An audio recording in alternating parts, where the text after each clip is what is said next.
I welcome y'all to the PPL live show. Shit's liver than a California sideshow. On the board, all the teams talking mad shit, especially when the squad gets their ass kicked. PPL's like a bad bitch with an ass lift. Everybody wants to get some action. Making trades while we're drafting. One of a kind, no other they can match it. PPL ever coming to you live. 12 years strong and we're never gonna die. Real talk so you know we'll never lie. Betting down 50 trying to win the whole pie. Let's get the shit cracking. Welcome to the best sports show on the planet. Damn it.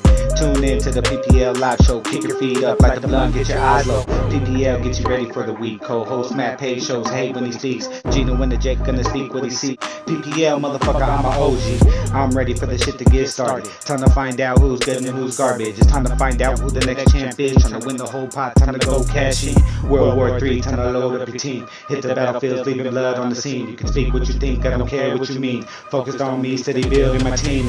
Now I'm sicker than COVID-19. EJ hops on the throne, but I'm coming for a seat. So's everyone else in the league. I just don't see a challenger stronger than me. With that said, dog, I'm ready for war now. Like I'm strapped in the hood, kicking doors down. PPL is my game now. Used to be fun, but the shit ain't a game now. Bringing the pain now. Opposition's laid down. Done with the flow, dog. Nothing left to say now. And that was our man Charlie White giving us the 2020 intro to PPL Live. Welcome back, ladies and gentlemen. It is Gino the Gent here. Final Four edition is here of PPL Live. The playoffs are ready. The teams are set. It's time to get into it. But before we get into that, let's jump back into week 13 and look at the final scores of the regular season. Starting with the Argonauts, leaving, no doubt, against their first round opponent only for the boss, 154 to 123. Appease the Gods closes their season strong with another big win over the Baby Gas team, 110 to 62 behind a great performance from Lamar Jackson. The Mean Machine ends their season strong despite being shut out of the playoffs, having the best record to miss the playoffs in PPL history as they went 8-5, but defeated squad underestimated 119 to 109. The Skulls have a huge day, scoring 153 to the United Players 107. And Patty's Twins didn't quite get the Omega title, but get into the playoffs, and we'll see the GAFF again in the Final Four as they win 105 to 97 to clinch the playoff spot and knock the Mean Machine out. And now we're going to go to our Leave No Doubt Player of the Week. Ulysses, who was your Leave No Doubt Player of the Week? For me, it was Devontae Adams. Okay. I mean, what he was able to do for the Argos, just consistent. I mean, really establishing, having the team leave no doubt in the last week of the season against the team that you're going to face over the next 2 weeks. I think it's a statement move, and I think Devontae has shown that he's going to be having to be reckoned with by the boss at least for another 2 weeks. Right. And I'm going to have to go with another direction. I'm going to go with a team that didn't make the playoffs, but had a great week to close out, and it was always a threat. I'm going to go with Darren Waller of the Skulls. Waller had a huge day at the tight end position, 41 points. Whoever gets that at tight end. He had 13 catches for 200 yards and 2 TDs to help the Skulls close their season strong. But before we jump into the Final Four, man, let's go over some of the things that ended up happening towards the end of the season. Two teams that were on the bubble that didn't quite get in, but I think they deserve a little honorable mention. Let's start with ATG, Appease the Gods, man. All right, so Lamar Jackson missed their crucial game against the GAFF, and it came back to bite them. But they got Lamar back, and he looked like the guy that was MVP last year. And ATG also just made a huge trade to get Tyler Lockett and Kareem Hunt. Their arrow's really pointing up for next season. What do you think about ATG from this season and going forward?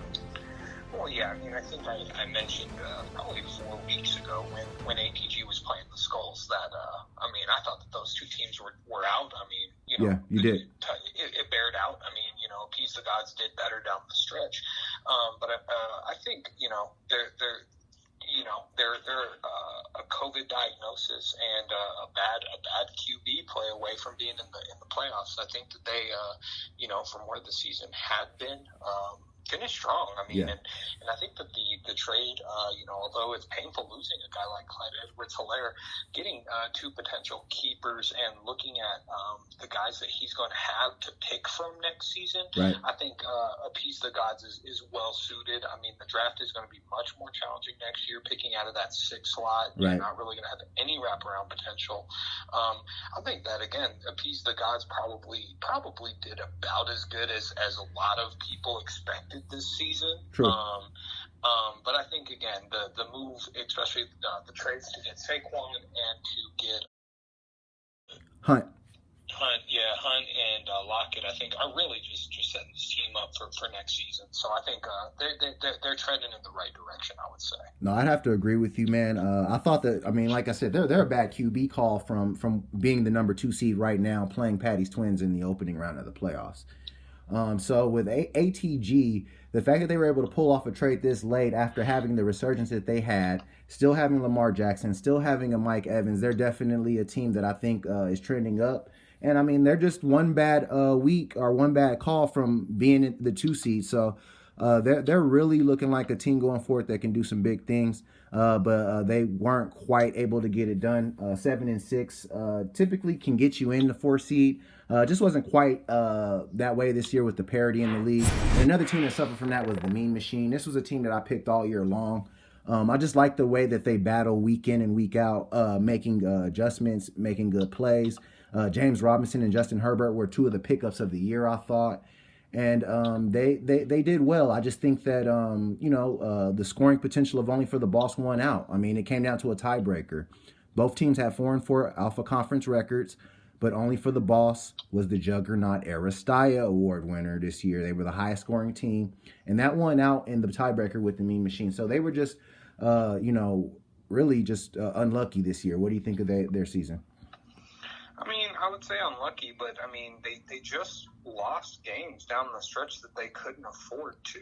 Okay. And I'll That's say fair. Most notably, I mean, the game that stands out for me is week 10. Okay. That loss to the Baby Gas team. The Baby Gas team did not, win many games this season, 2, I believe. Right. And if you're a playoff caliber team, losing in November to a team that you should beat, I mean, simple fact of the matter is you win that game, you're in the playoffs. Right. You can't go into November, December, lose 3 games and expect to make the playoffs. So, Right. I mean, I think that, it is unfortunate. This team is really good, and I think it deserved a playoff spot. But I think for me, you just look at a moment in their season that was pretty defining. It's that loss to the Baby Gas team. Right. Yeah. No, I agree. And I mean, and let's not forget, I mean, a technicality hurt them too. I mean, I think you pointed it out the week it happened. That Taysom Hill play at tight end by the Argonauts in that crucial Alpha Conference showdown really hurt the Mean Machine. If the Argonauts had to go like a Hayden Hurst, who got a 0 that week, the Mean Machine win that matchup, and maybe they win the Alpha Conference. So you never know how things change just based on how things work out. But, let's enough looking back, man. Let's look forward. It's time to get into our first matchup of the Final Four as 2 veteran teams of the Final Four. The first 2 Pantheon Cup champions square off in an Omega Conference blood feud as Patty's Twins comes in to take on the Omega Conference champions, the GAFF Attack. All right, man, so the GAFF won Omega despite losing the matchup on a technicality. They won on points scored. They had a few more points scored than Patty's Twins in the tiebreaker. They had the same conference record. So this is really a mirror matchup of Omega Conference. You can argue they're co-Omega Conference champions, man. What do you think of this matchup? Playoffs, first round. These 2 teams have squared off in the playoffs before, where Patty's Twins eliminated the GAFF Attack a few years ago, but they're back at it again. What do you think of this one, man? Well, I mean, first off, hats off to the GAFF. I mean, honestly, winning a scrappy Omega this year, I mean, hell, even if you have to go to tiebreaker, I mean, the tiebreakers are there for a reason, right? And the GAFF is going to hold the title. Right. So I think that, again, first and foremost, I'm excited to see what comes out of this. Last week's matchup, again, was these two teams. The Twins ultimately carried it home. I think that the Twins have some good matchups here. I think Aaron Rodgers should have a really good day against Detroit. They're very beatable, and I just look at the other side though. Gaff's got the coach, so I mean he's gonna get some of that. Right. That's what kept the matchup close last week. No, absolutely. I think that this Colts D against Las Vegas, I think that Las Vegas might. I mean, we just saw what Waller did last week. I think that he could potentially make things problematic for Indianapolis. Okay. We've seen that Vegas, I mean, could play with the big dogs. These guys did beat the Chiefs, so I mean, really in Las Vegas, I think anything can happen. We still aren't sure where she's going to go with their flex. Other side, I mean, guys, I think Russell Wilson's going to have a huge week. Okay. I mean, these guys needs one. really struggled last week. Yeah, they're playing the Jets, who are just built to have a bounce back on. I like Myles Gaskin against Kansas City. Arizona struggled on defense. DeAndre Hopkins should have a big day. I just think that when I look at this week's matchups, I like the Gaff. I mean, I'm not sure I would take him in the matchup, but I think at least this week he's going to get out ahead of Patty's Twins, and I'm going to say he's going to take a slight lead. I think he's going to have 120 to the Twins 112. Okay. I love this matchup just because of the lore it offers. Like I said, the first two Pantheon Cup champions squaring off in the 12th season. It's written well. As far as the matchup itself, it's hard to pick how it's going to play out. But when I do look at the matchups, I like the Twins matchups just as much as the Gaffs. I do love Russ to bounce back because he's looked pedestrian the last few weeks. He's not the guy, he is the guy, but they're not running the same offense they were running earlier in the season, and it's really capped some of Russ's production. I think they're going more to a running game as it gets colder. You know how it goes, Ulysses. Teams like to run in the winter, and Chris Carson's a guy that's built to run in the winter, so why not do that if that's a successful part of the game plan? Now, it wasn't last week, but I think it can be against the Jets. So even if he does have a bounce-back game, I don't know if it's going to be what he's had earlier in the season, while Aaron Rodgers, Detroit's going to force the Packers to throw because Detroit can actually score points. So Aaron Rodgers is built for another big game. The Chargers and the Falcons, that over-under, I believe, is like 55 points, man. So I think that the Chargers have potential to get dumb, and that's going to be Keenan Allen and Austin Eckler. Robert Woods could have a tougher matchup, but I like Jonathan Taylor going forward throughout the PPL playoffs. Robert Tonyan's going to be Aaron Rodgers' tight end, so that's not a bad play at all. And I hear you with the Colts defense. They haven't been as strong as they've been earlier in the season, but they did shut down Deshaun Watson in Houston. And let's just be real, Derek Carr's no Deshaun Watson. So I think that there's room for turnovers there. And if Josh Jacobs doesn't play, that's even better for the Colts defense.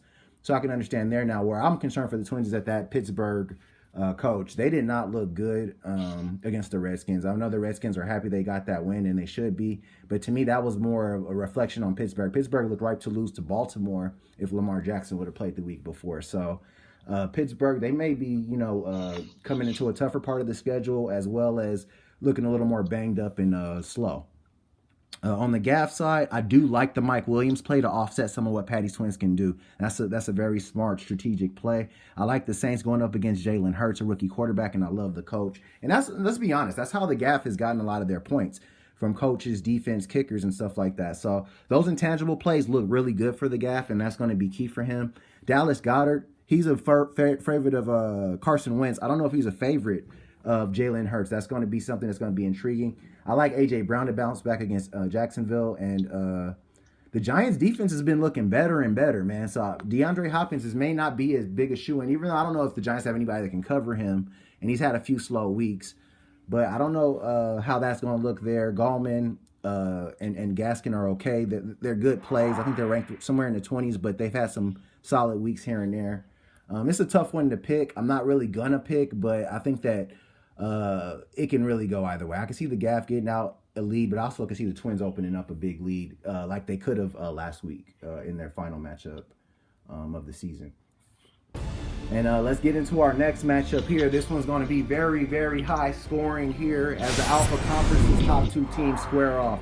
As only for the boss, the Juggernaut Aristaya winners make their first playoff appearance against the dynastic Argonauts, the two-time defending champions, and they have went back-to-back in the Alpha Conference after winning it last season. They've won it again this season, but this time they sit on the Imperial throne. We know the Imperial throne is not a safe place. The number one seed has only won the Pantheon Cup once, and that was Pantheon Cup 1. So it's only happened once in the 12-year history that the number one seed has won. History is against the Argonauts, and so are those Chiefs and only for the boss, man. What do you think of this matchup? Can the Argonauts get back to the Pantheon Cup and continue their chances at a three-peat, or is only for the boss's rise to power about to be cemented? I think at least this week, I'm thinking that only for the boss is going to cement themselves. Okay. I mean, I'm not so solid on picking them for this matchup entirely, but I think that they leave this first half of the matchup ahead. Okay. There's nothing about this Kansas City Miami matchup that leads me to think that Patrick Mahomes, Travis Kelce, and Tyreek Hill shouldn't all go off. Right. When I look down at even like Mostert or like you mentioned, I mean, we're in deep into the season. Frank Gore is going to factor. He's familiar with Seattle and their schemes, right? So I think he's ripped off on Seattle, and Seattle's defense is terrible. If he even goes, Frank Gore. I mean, if he goes there, if he doesn't though, he's got the kind of guys that, I mean, Ronald Jones, he can go with James Conner. This guy has options at this position. I mean, even Adrian Peterson could make an appearance. We saw him last week. We saw him last week scoring TDs. So I think that you look at Calvin Ridley can go off. We were just talking about some of the potential of Stephon Diggs leads the league. Yeah. I mean, I just love these matchups. I mean, both teams are playing the defense for the Rams, Patriots. I mean, tonight. So we're gonna get some answers tonight, man. Yeah, I think. I mean, and honestly, when I look at these defenses head to head, I mean, I like what Belichick can potentially do to Jared Goff. This is a West Coast team traveling, or actually it's in LA. Yeah, it's in LA, so I think that will actually help him. But I think Bill Belichick's going to be able to dial in on Goff. He really made Justin Herbert look like a rookie last week. He really did. So I think that he may be able to get into a young quarterback's head. I look at the other side. I mean, you know, the Argonauts have nothing to really, you know.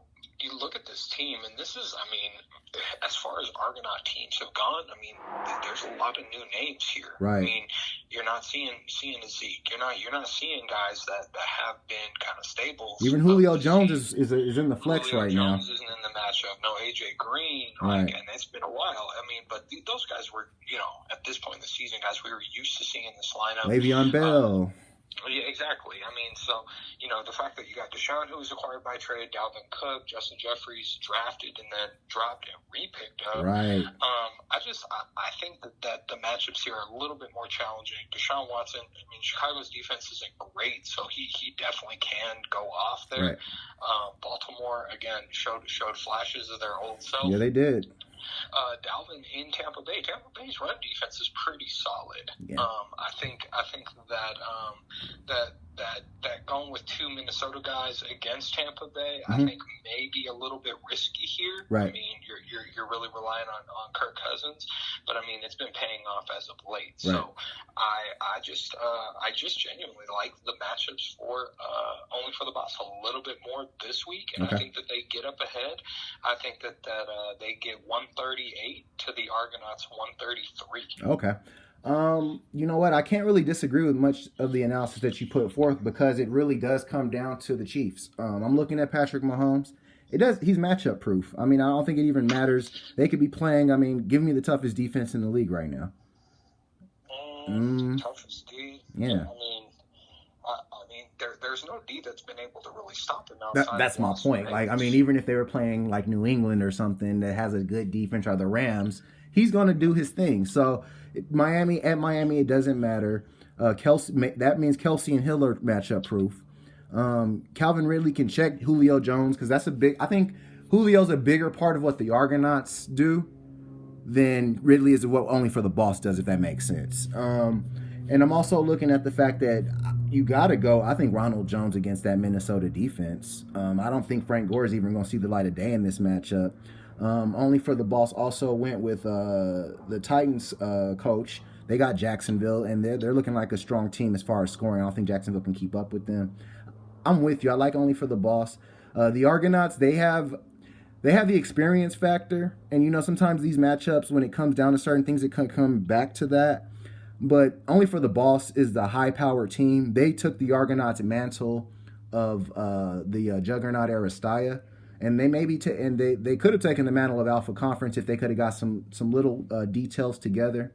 They may be taking the Pantheon Cup this year. This may be the rise of Byzantine after Rome, because I'm seeing a lot of good things for only for the boss going forward through these matchups. That Pittsburgh loss means that Kansas City is going to probably have to play out the season. So I think everything projects well for them. The Argonauts are, while they're not as dependent on one matchup as only for the boss, we've seen weeks where they've really struggled to get things going. And I don't think only for the boss has had a week like that. So just leaning on that, leaning on the scoring metrics, these are the two highest scoring teams in the league. So if anybody could knock off only for the boss, it'd be the Argonauts. But I think only for the boss is on a collision course with history here. And I think they get off to a great start this week. And I think even if they were to get off to a slow start, I think even in the next week, it's going to be hard for the Argonauts to deal with 2 weeks of the Chiefs. Like I said, I'm not predicting it, but I think that this is probably the most vulnerable we've seen the Argonauts over the last 3 seasons. What do you think about that? Yeah, I mean, I think that's a fair assessment, and I agree. I mean, I think that this matchup in particular of any that the Argo could have faced is challenging. Right. Just because, I mean, on any given week, you pretty much have to assume that between those 3 Chiefs, your floor is about 50 points. Right. But it can go up to about 100. And right. so it's just, you don't know what to expect there. And so again, I just think that they're kind of matchup proof at this point. And I can't help but think that Steelers loss isn't going to light a fire. Right. Definitely. All righty, PPL'ers, thank you for another week of PPL Live, Final Four edition. We will be back to preview the Pantheon Cup. We'll see you in 2 weeks. Good luck to the teams in the playoffs. May the odds be ever in your favor. You guys have happy holidays.